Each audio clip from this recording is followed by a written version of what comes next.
Hi, I'm George from Pavliscak Studios, and I'll be making a glass marble today. I just got to get a few things together and get my frame situated right.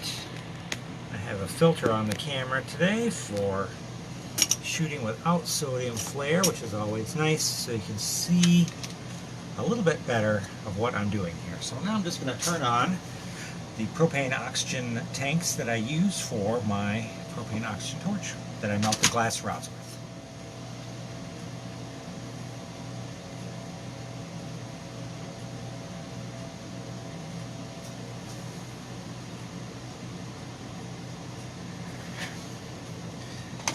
Alright, this eyewear that I have here is the same lens type that's covering the camera that we're using today.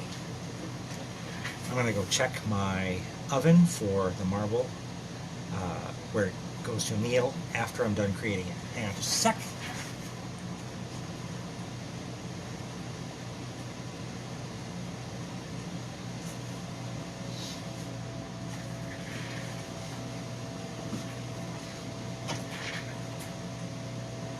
So once I'm done making the marble, it needs to go into a special oven which holds the glass at about 960 to 980 degrees, so that all the molecules that I've disrupted in their crystalline lattice can realign to their happy, well-adjusted bond angles, so the glass won't crack or have any stress inside of it. So today we're doing a holiday themed marble like we did last week, but this one's going to be more of a traditional swirl marble. It's going to have a core and then some stuff on the surface that will twist and twirl to give it a design. Alright, let's get started. I'll light my torch, propane first, then I'll add the oxygen.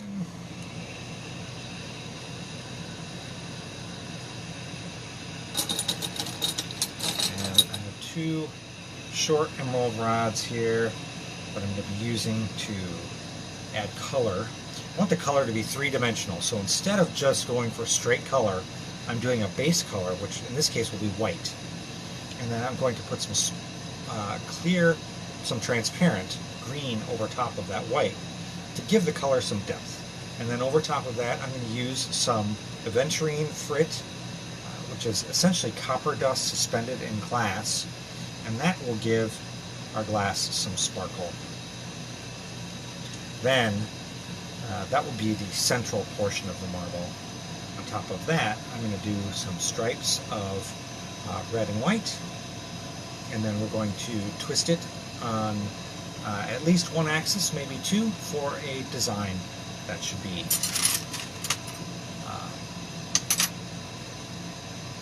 holiday colors. Cool. Alright, so the first thing I need to do is make my core of white glass for the center. And I'm going to do that. I need to make a cylinder of glass. I want it to be larger in diameter than this rod that I'm working with. So I'm going to get a gather of white glass by melting the two ends of these white rods a little bit, and then touch them together as soon as they're molten. So now that they're together, I'm going to start twisting them. I'll push inwards a little bit. I'm also going to change the angle from straight to angled back like this. So as I'm twisting, the molten portion of the glass is rolling backward onto the rod. So that gather in between those two rods is going to get bigger and bigger. What I want here is a gather of about ½ inch. And then from there, I'm going to shape it into a cylinder and do some small scale core out from the center out building of the marble.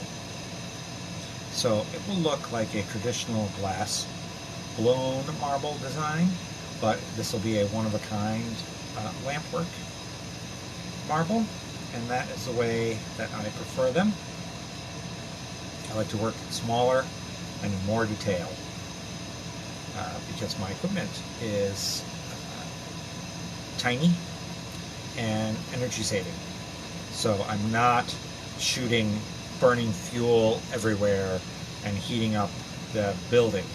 What I'm doing is I'm heating the glass that I'm working on. And then when my piece is finished, it's small, it goes into a tiny annealing oven, which is essentially a 6 by 6 by 6 inch cube.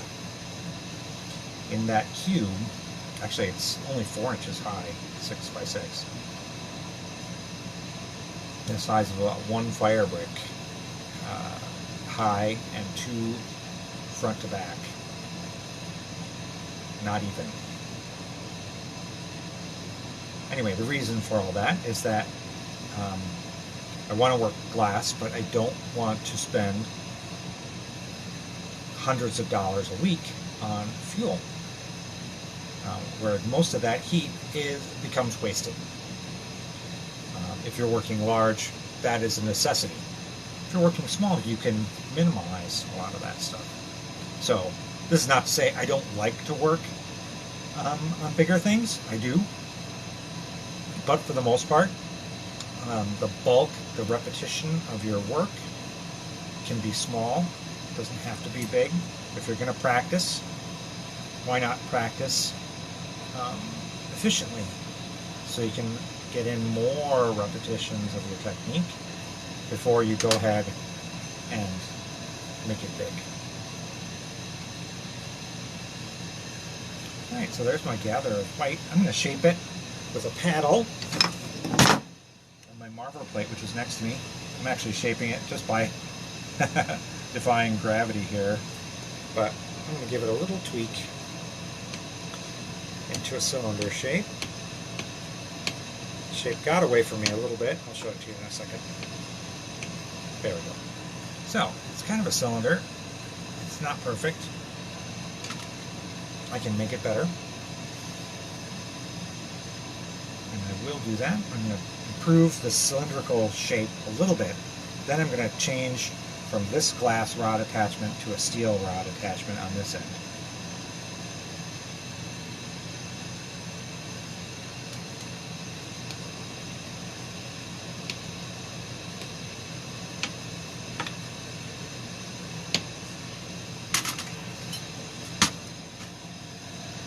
Alright, so we've improved that cylindricalness. Now let's attach a steel handle to this unattached side.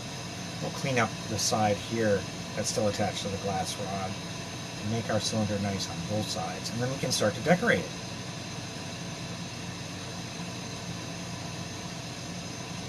Before we decorate this, we're going to add layers of color to give it some depth in the central core of the marble.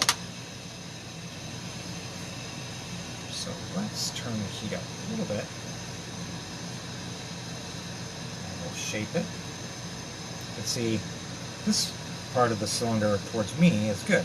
This part away from me is not good. Let's fix it.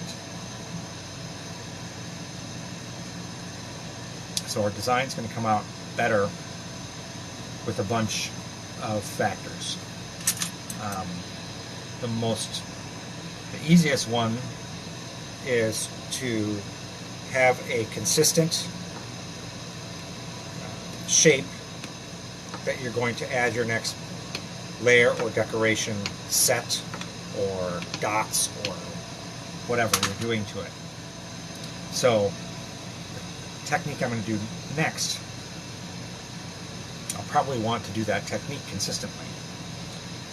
To do that technique consistently, you have to have your tool consistent, and you have to have your background consistent, and you have to have your environment consistent. So let's get all of that consistent by first starting with our substrate, where we're going to apply our technique, making this shape as good as we can stand to get it. Because you're not going to get it perfect, so why waste time? Let's get it close and then move on. Alright, so now that this shape is pretty good, let's look at it. It's round. even in diameter from back to front. Now I want to coat it with emerald green. And so I'm going to use a technique of swipe gathering, and I want to get an even coat of this emerald green over top of this white core. The first gather, I have a band-aid on my finger, which is driving me crazy. Look at that. It's getting caught between my finger and the rolling motion of the rod. Alright, so I'm going to gather on the end of the emerald rod. Not too big, but hot, because I want to touch and swipe and then get it in the flame and release. And there I've added a gather of that emerald green down the side of that white core. That looks like a marshmallow. Where's the marshmallow? Alright, so that gather came off a little uneven. And there are a variety of reasons for that. I put too much glass on, it was too cold. So let's try to fix it.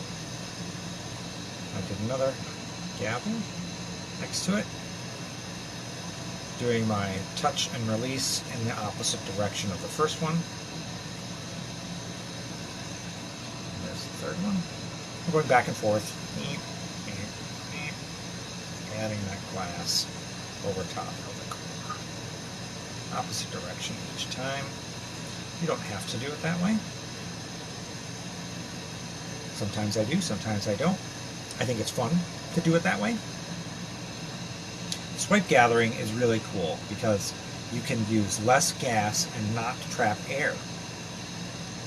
There's so many other ways of getting clear gathers over your existing design without trapping air in an ideal situation. They're all fun. And I probably have talked about most of them except for a few demos that I haven't done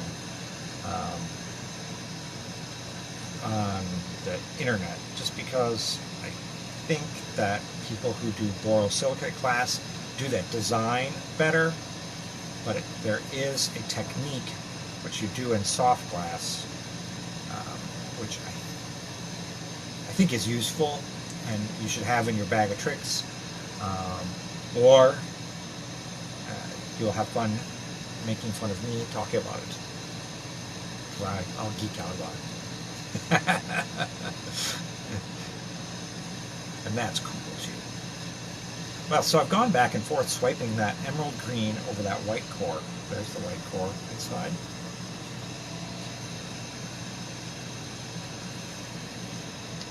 Now, I'm going to stretch the ends of this emerald green over the ends of that white. And because I'm stretching it, I'm going to thin that color layer out, and it's going to push through. So you see more white than emerald and that. So I'm going to go ahead and just lip wrap quickly around the edge. Just add a tiny bit. Oops, just add an extra little tiny bit of green in there for my stretch, so that I'll end up with an even coating. I won't have pulled through it. I'm going to do it again back here. Let's add a lip wrap around it. They call it a lip wrap usually because if you're adding color to like an opening of a vase or the mouth of a vase, it's the lips of the mouth of the vase where the flowers go, and the edges of the mouth are the lips. And so we're adding color to the lips of this. Doesn't apply here. In my mind, that's what I call it.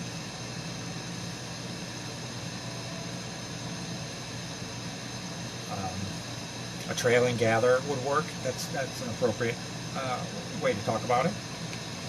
I'm just going to reshape this a little bit cylindrical because I want to roll this through some aventurine frit and get a nice even pickup of the aventurine frit on there. And, you know, I was kind of thinking about this demo, but I didn't come down early and get things ready,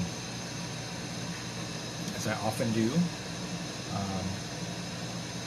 Always so many things that you want to try to get done.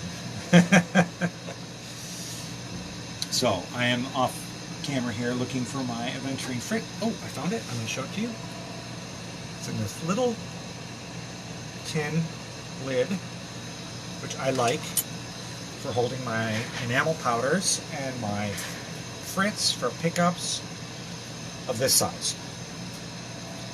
For bigger glass, you can't use a lid of a tin because it will heat and deform and then pop like a little snapping toy.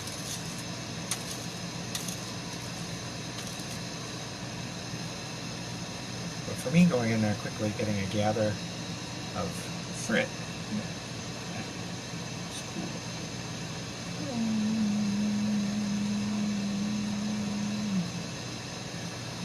now it's heated in.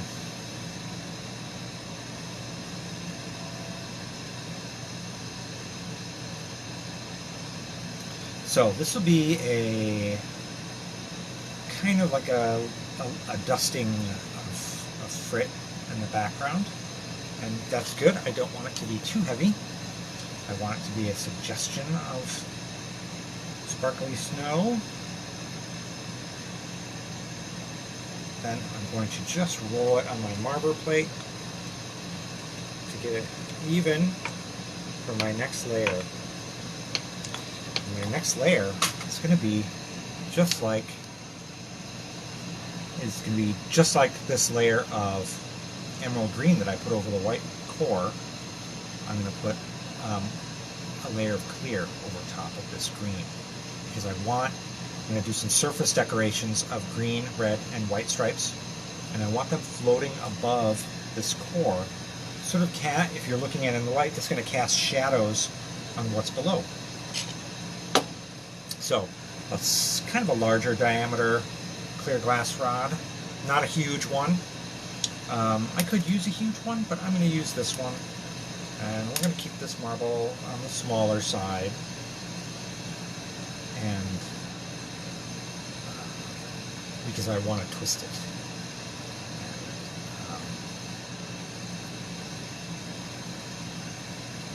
Smaller will be a little bit faster. And I want the clear to look nice, so I have a little bit of crackling and popping on the end of this rod, which generally means those cracks translate into little bubbles in the glass. So I've heated them, those bubbles have gone away. Now I'll get the gather and I'll do swipes back and forth on the cylinder, which is the core of the marble. So I want the cylinder to be hot, but not so hot that it's going to deform when I start adding this clear to it. So let's add that first gather. Wipe it down the side, and there you can see I got like a little even warm trail of glass, clear glass, over the transparent emerald. So let's do that a couple more times, keeping this hot farther back in the flame, getting this very hot in the bottom portion of the flame. And then we're going to do a swipe gather down this way. And there it is, sitting next to the other one. Pretty even. Let's go the other way.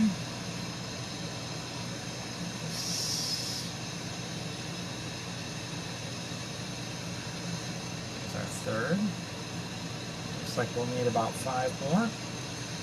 Once you get going in this method, you can go faster. It's that first one that always takes the longest.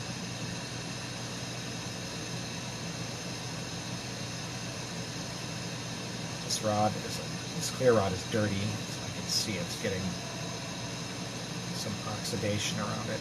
A lot of times, if your rod is dirty, you'll see it buzzing back on the shaft just behind the gather, looking fuzzy. I say fuzzing, hazy. And a lot of times, if in high heat in a more oxygen-rich flame, you can get that haze to burn out, and your glass comes out super clean and nice. That is a feel thing. Sometimes you feel it, sometimes you don't feel it. Here, I'm feeling it. And that, the venturine frit under that clear on that emerald covered white core looks just very deep and nice, satisfying looking.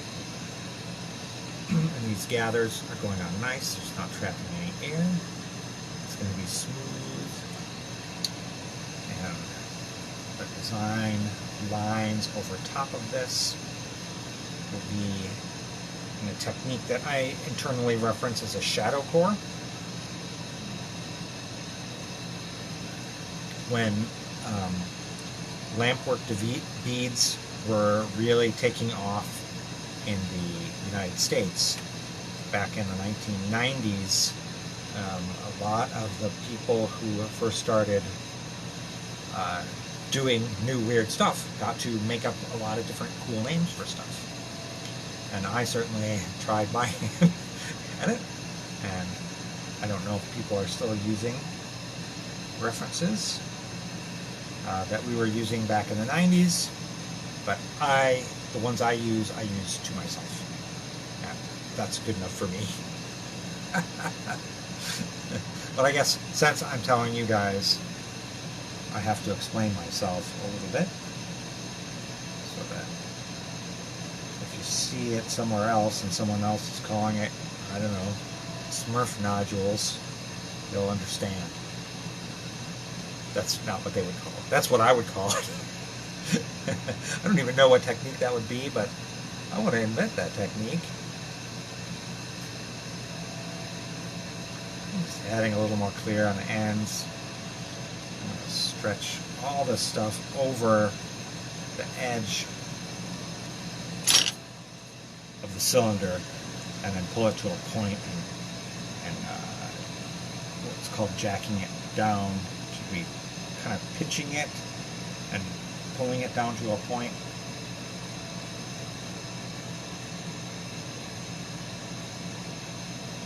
But you know what? I think I want to add the stripes first because I want those incorporated into that pull down to a point.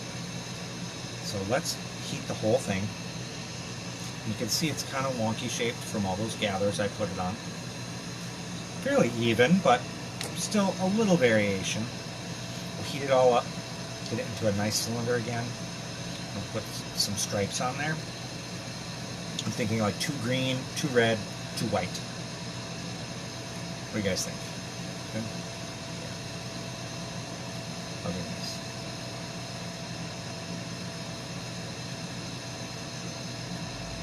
Anyway, I also mailed out my Christmas presents to family and friends today, except for the ones that I'm going to deliver personally, which are, you know, in a radius here of where I live. That always feels good. And even though I thought I had it all planned, and I was doing great, you know, preparations were, I really gotten on it early, which I always think I do, and then all of a sudden it's December 15th, I'm like, what the hell? Why aren't these out? I'm running around trying to put the finishing touches on this and that. It's like, oh, look at let's put everything in a pretty bag, or, you know, wrap it so it looks like candy. I don't know. Always make more work for myself, maybe. Part of the mindset of someone who's creating things. They're like, oh, let's make it better. Let's make it more complicated. It was fine.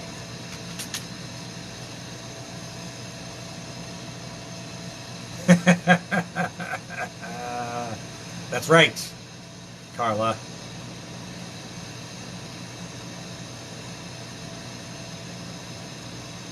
I'm gonna put some music in my phone and plug it into my car speakers and sing really loud and deliver some Christmas presents this weekend, I think. Alright, so we've evened it out. It's a white core with transparent emerald glass over top of that, and then a layer of aventurine frit, and then over top of that a layer of clear glass.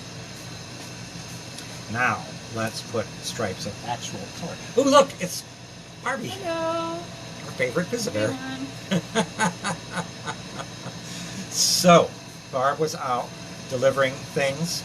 She has a secret identity, which I'm going to tell you guys. It's Jingles, the elf, and she will come and assemble your toys and Christmas trees and stuff like that. And since she's an engineer, not only will she assemble them, she'll have extra parts, and she will argue with you about how she's doing it right, and you need to do it the way that she's doing it, or something. I don't know. That was an engineer joke I was going somewhere with, but I forgot. Hello, those joining us. So, now I've added green stripes from the cylinder. I did one 180 degrees off from the other. And now, since I'm going to do 6 total, my next stripe I'm going to start 60 degrees off from the green. We'll do red, and then we'll do another stripe on the opposite side of that. Anyway, that Jingles the Elf thing isn't real. It's something that Barb and I have talked about. She always thought it would be fun. And part of the joke is that since she's an engineer, she likes to argue with people about stuff. She doesn't really as much. It's kind of like just a generic engineer kind of thing. And now that we're going to have a second engineer in the immediate family, our oldest son, hopefully they will cancel each other out. And then me and the younger one, who are more not arguey about details, be like, let's try it this way, it'll be fun. Let those guys argue which way it's good. And we'll have tried it like 5 different ways and messed it all up.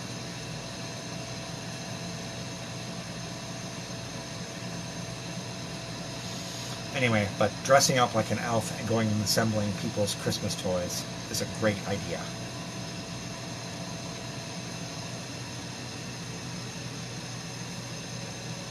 Alright, so, as I was talking, I put the stripes of red on, and I put the stripes of white on, and they're all on there. Look at that. Now, I'm just melting them in. And what I'm going to do next is I'm going to heat the end. I'm going to grab each of the tips of those lines of glass, and I'm going to pull them towards the middle axis of the end of the cylinder. I'm going to do that first. And then I'm going to take the clear that's in between those stripes and do it also. But first I want to get that color for it. Beer was on sale, George. I was trying to tell the Jingles the Elf story, but I was not telling it well. So, did you end up going to the grocery store? Yes. How was it? I have not been to Miller's in a while. It was very nice. Everybody was very distant and masked, and everything was clean. I had a nice long conversation with the butcher, and I found out all sorts of things about Polish kielbasa and German beef tartare. Oh yeah. So there's the lines I pulled to a point at the end of the cylinder, and now I'm going to pull some of the clear in between those lines. So can you see them? To the end too. And then I'm going to get a metal handle on that end. Why are you poking those clear areas? Or all those areas? I like poking stuff. I think it's fun. It makes it meet up better? Yeah. I want all the lines to pull to a point, and I want to have extra glass at the end so that when I take my scissors or glass jacks and squeeze it down to a little point as I twist it, it's going to pull down to just like a one molecule tip. Got it. Evenly, I hope. But the first thing I need to do before anything else is I need to get a new metal handle on this side and then detach this side that I'm talking. No.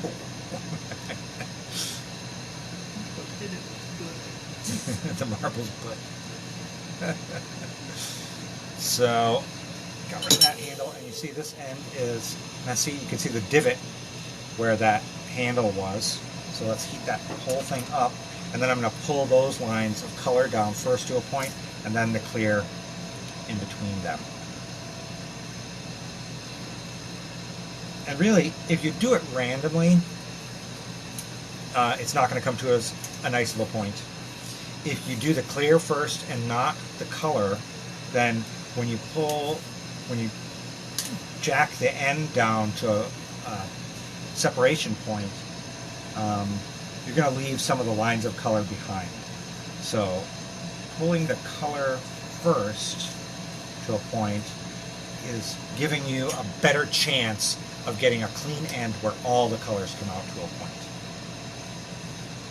Most of the time I don't care about that, but every once in a while it's good to pay attention to all the aspects of the thing you're trying to do, you know, because you never know the next marble style you might make. You might be very interested in having the end be super even. In fact, I have some designs on the back burner or in my back pocket that I would love to try, where it's all about having the very clean end. And the clean end I want to have piled even more color rather than having it rarefied down to a point. And that's a finer detail that most people don't even know would care about. But now I've got both ends cleaned up, and that slug of glass that I've carefully built is in between. And now I'm going to twist it around and ruin it. Stupid glob.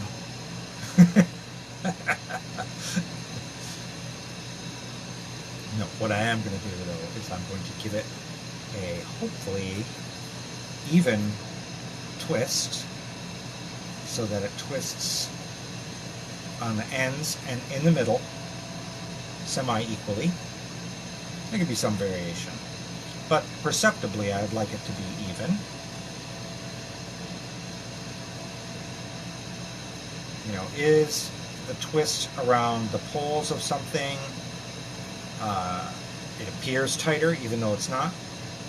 So it can actually be looser towards the poles and still look even with the equator.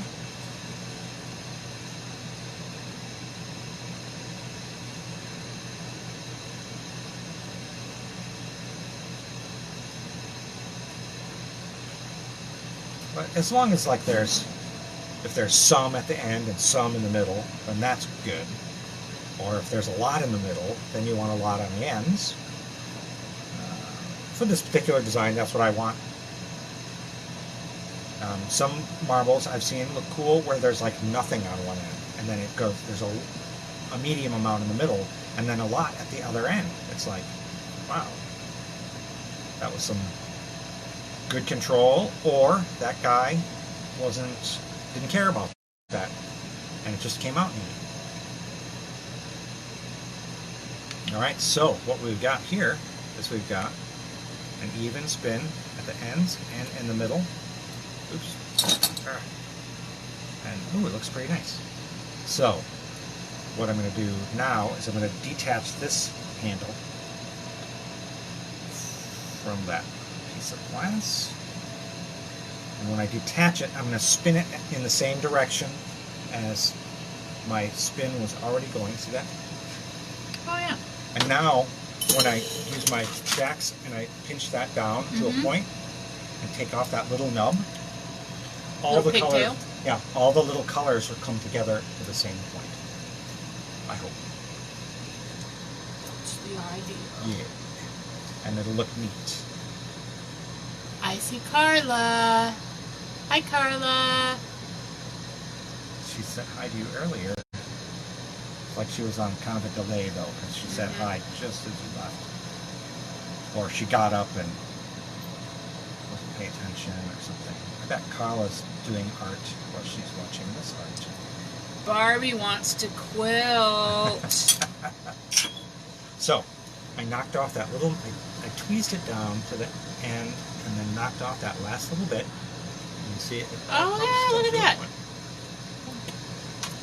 Especially since you sort of spun it while you were chopping it off. As I was... So then it was even squishing it to more of a point, as opposed to if you just snipped it, it might like form a line or something. Yes, a pause or an oval. And the oval actually looks cool.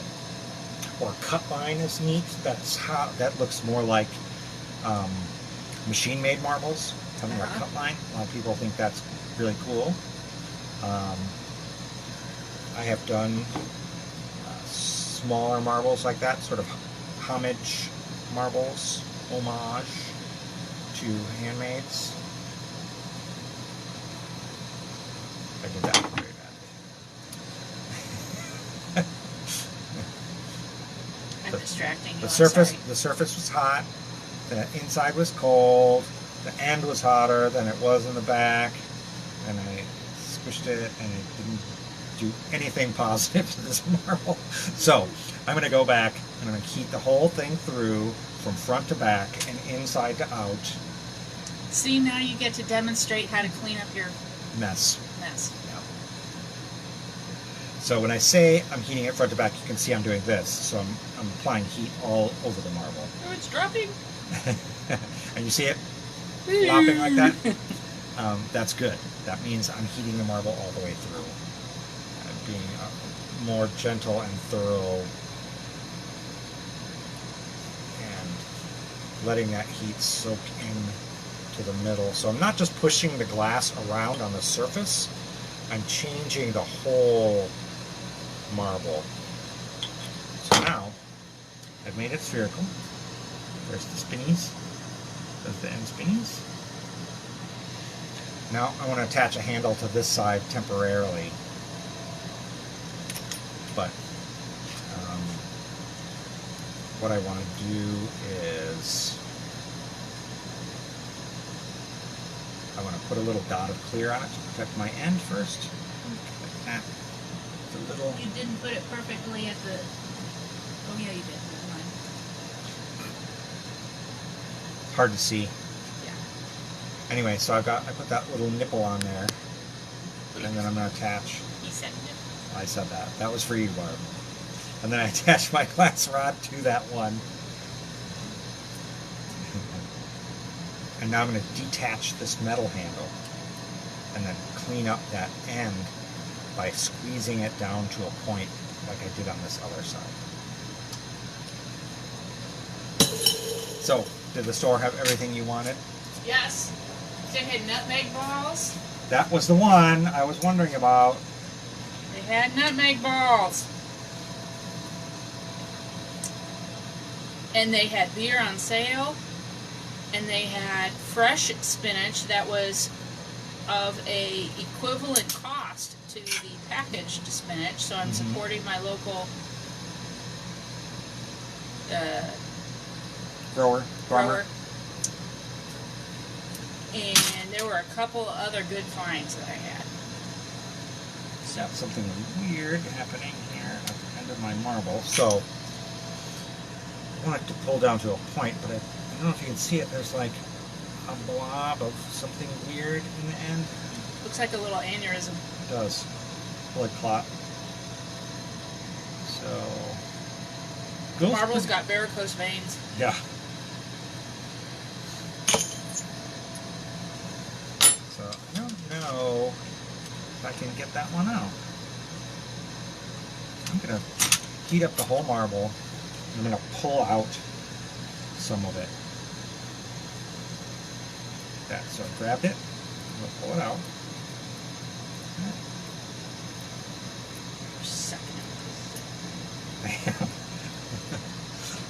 We've gone from the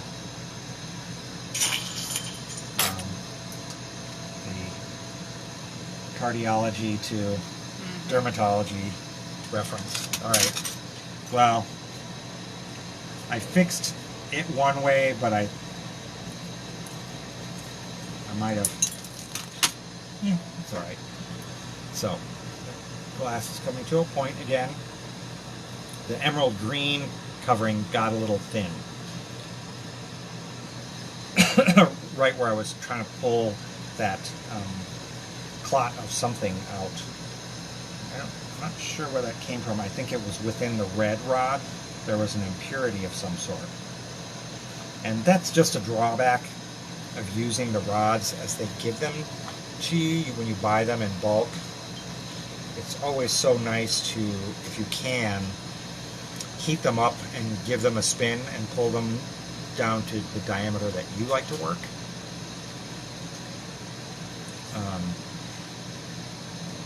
But I mean, you can't do everything. It's like remaking the wheel, and then once you've remade the wheel, you're like, let's redefine round. Get yourself in a lot of trouble making it work for yourself. But if you're a perfectionist, then starting with something of higher quality is nice. This is still going to look cool.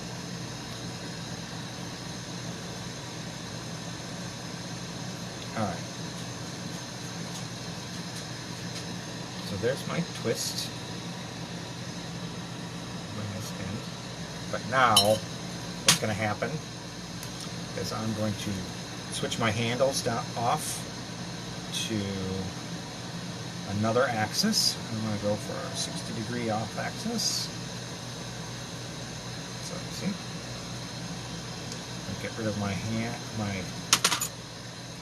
attachment point over that end that I was trying to protect. And now I can take off that little nipple that I put on there. I'm going to just heat it, pull the glass out just like a very tiny amount at a time. And when I got all the glass out, I just push that end back flat.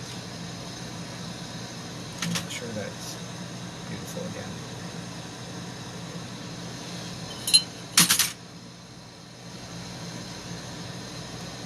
Yeah, just a little extra step. It's not mandatory, but I think it's fun to try to make things follow your wishes.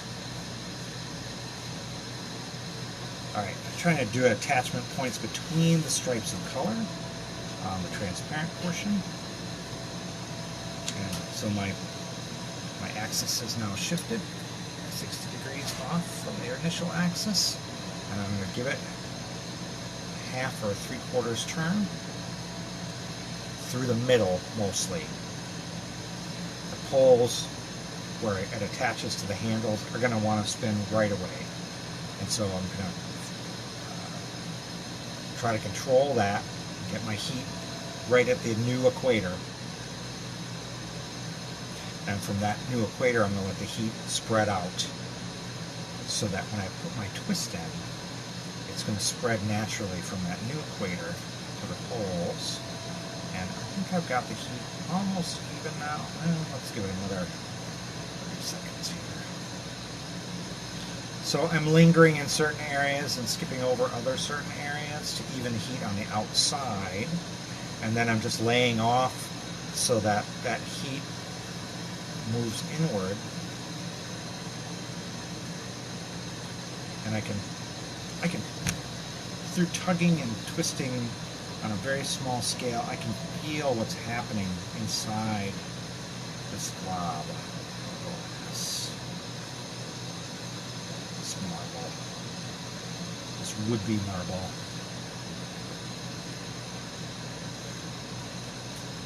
And I'm just imparting a little twist as I can,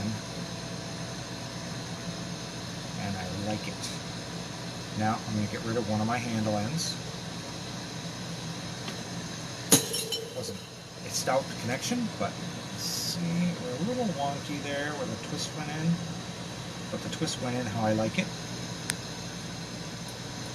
There you can really see it's got like some, yeah, get that one? That's what it does. It's got a little jags, zigs and zags, but subtle.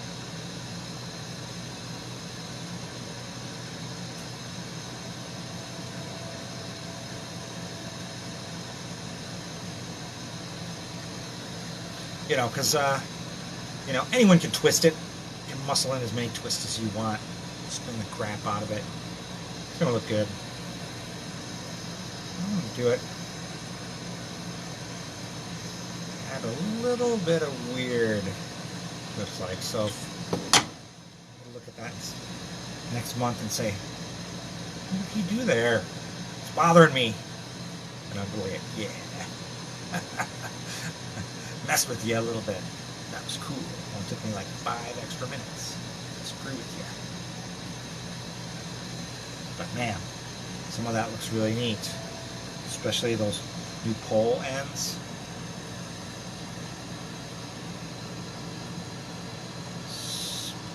Little spin right down there. Spin out. Off axis.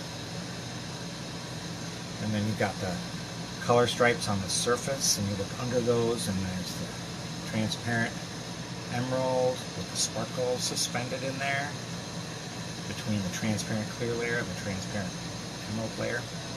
It's going to look really neat. You know, the idea behind making something that people are going to not only just look at once, but they can look at casually and appreciate it. And then they can look at it carefully and appreciate it. And then you could look at it technically and appreciate it. That,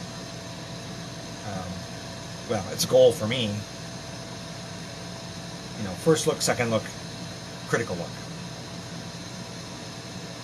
And hopefully each time you've had that view, you can say, I liked it.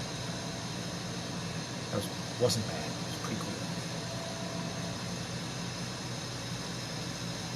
Same thing with like any other project you do.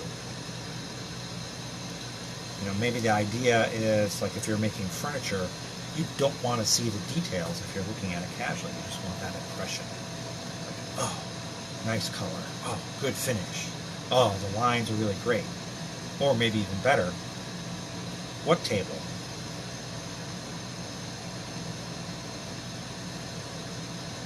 So in the context of marbles, you know, you might have a bowl of marbles and just look at them and they're pretty. It's like, oh, that was a pretty bowl of marbles. Didn't even see the individual marbles.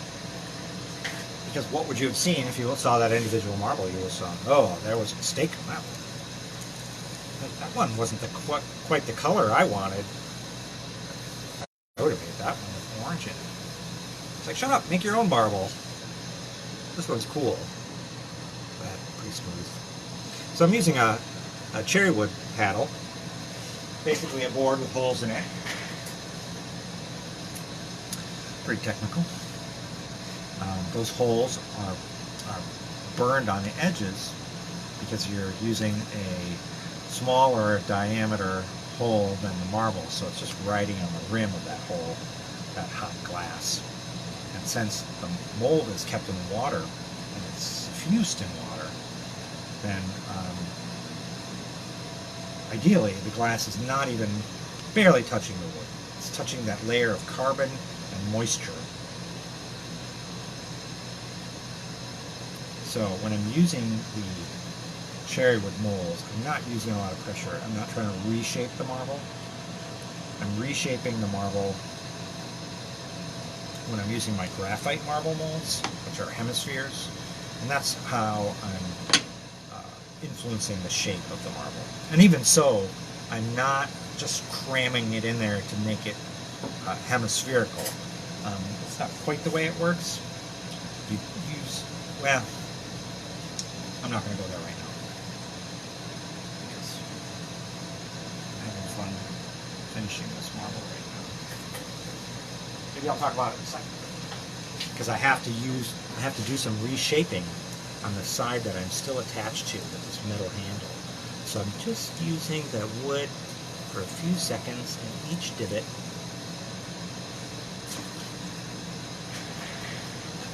And now, my last point of contact with this marble is going to be this last handle. It's going to be glass. The attachment point is going to be small. I'm going to heat up my glass so it's the right temperature. Get my rod so it's the right temperature. And just smooch them together so that they're attached but they're not intermingled in the surface, in each other's surfaces too much. And now this side looks really good. I've got my tweezers out. I was thinking I might have like some metal dust from the metal handle subsurface in that clear glass between the lines of color. But it looks clean.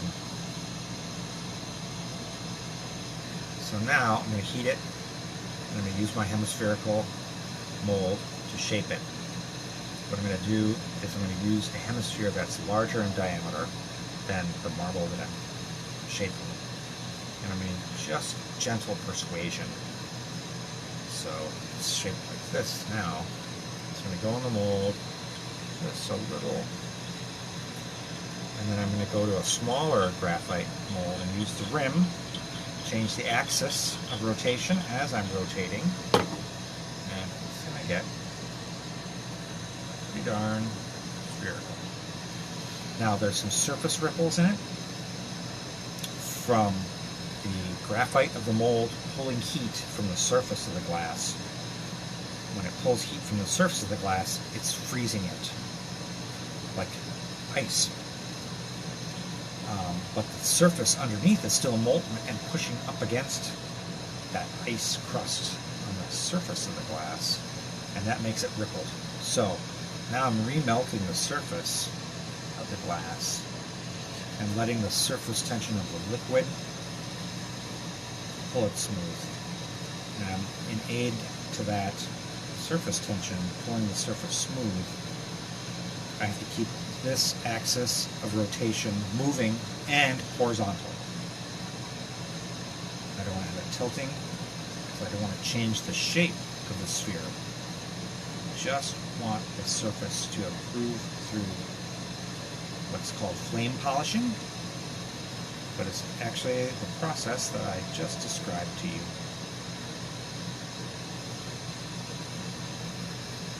And now it's very close to spherical. Very smooth on the surface. I'm going to hit it with the cherry wood molds to firm up the surface.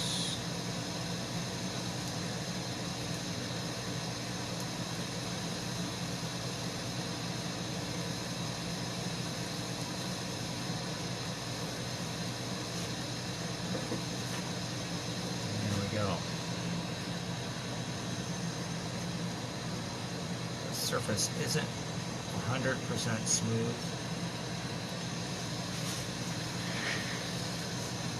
Because while I was talking, certain portions of the marble got cold. It's kind of a rhythm to marble making. When you slow down, you get out of your groove, a lot of times that marble still might come out well. But it's going to take not just a little bit longer, but quite a bit longer, because you've let it get cold and you have to reheat it, and it's sort of like you have to reapproach some of the finishing procedures. So I'm going to try the cherry wood mold on this one more time.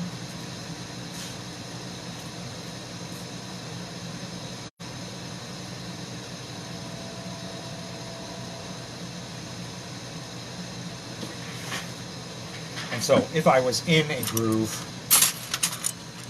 this marble would be done. But since I let certain portions of the surface get too cold and then the core get too cold, what I'm going to do is I'm going to switch over to, instead of this being the final attachment point, this is going to be hopefully the final attachment point.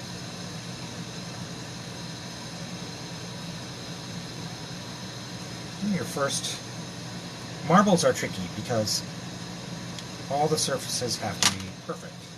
And so if you have a false start or a false stop, you have to hand the marble back and forth to these little tiny connection points. And there's really there's no other glass working that's that way. Usually you almost always touch it from the punty spot, which is what the handles are called. And it's okay if there's a little mark there. You work it when the glass is cold and finish it up. Sand that part off or polish that part off, and no one cares. But for marble, where it has to be perfect all the way around, that's like the additional challenge. That's like the next level finishing. And especially for like old crystal glass or soda lime glass, where it's soft and it's thermally shock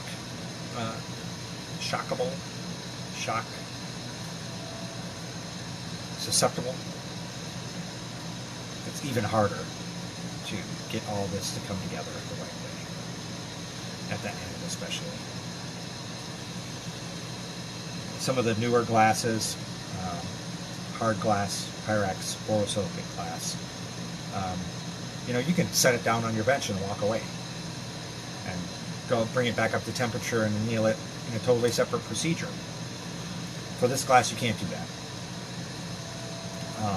You have to let it start cooling down, and when it hits 980, it's got to be in the annealing oven, and there it must remain. If the temperature dips below that point before you're done, then your glass is going to crack and your piece is going to get ruined.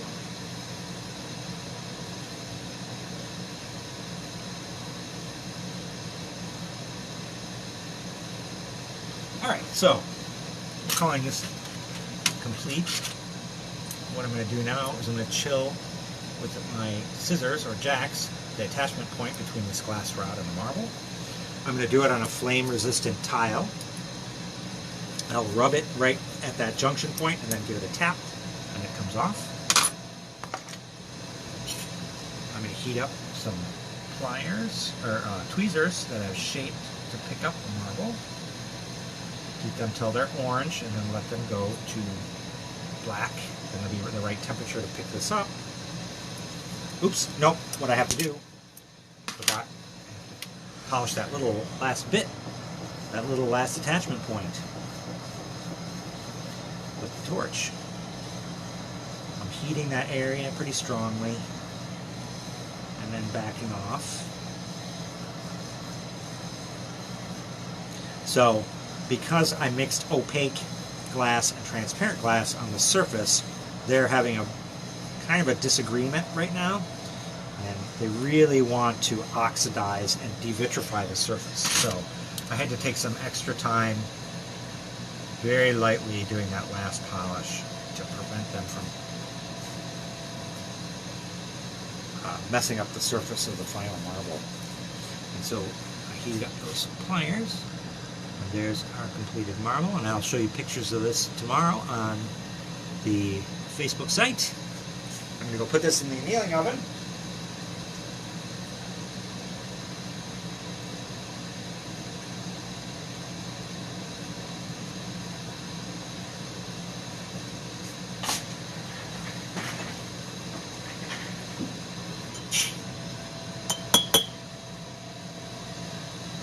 Alright, and I just quenched those in water. Better look at those tweezers. There they are.